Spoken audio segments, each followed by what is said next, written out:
Meron lang akong gustong sabihin para sa lahat ng taong sa kasalanan ay nagpapaalipin. Mas pinipiling sundin ang tawag ng laman kesa pakinggan ang salita ng katotohanan. Sa dami ng mali para sa'yo, ano pa ba ang tama? Tamang hinala o meron lang tama? Dulot ng bisyong di mo maiwasan, hinahanap-hanap kahit nasan. Kapatid, sana ika'y makinig sa mensaheng nais kong ipabati. Alam kong di pa huli lahat para talikuran lahat ng uri ng kasalanan. Pwede pang magsisi hanggat hindi pa huli.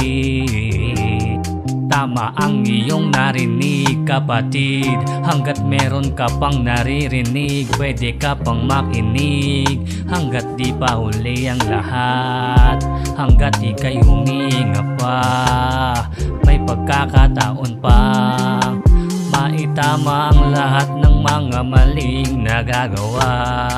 Kapatid, makinig.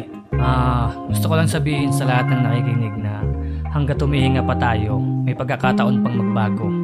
Ngunit kung patuloy tayong magmamatigas at hindi natin kikilalanin ng Diyos at ang Panginoong Jesucristo, ang puot ng Diyos, ay habang buhay na mananatili sa atin. Kahit nalisanin natin ang ating pisikal na katawan, patuloy na magdurusa sa walang hanggan. Kaya kapatid, hanggat iyong naririnig ang mensahe ng magandang balita, may pagkakataon pang maitama ang lahat ng pagkakamali mo.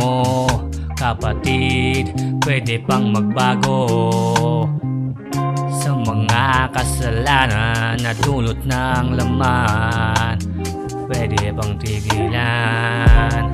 Bisyo, alak, sigarilyo, babae, lahat ng yan dadalhin ka sa impyerno.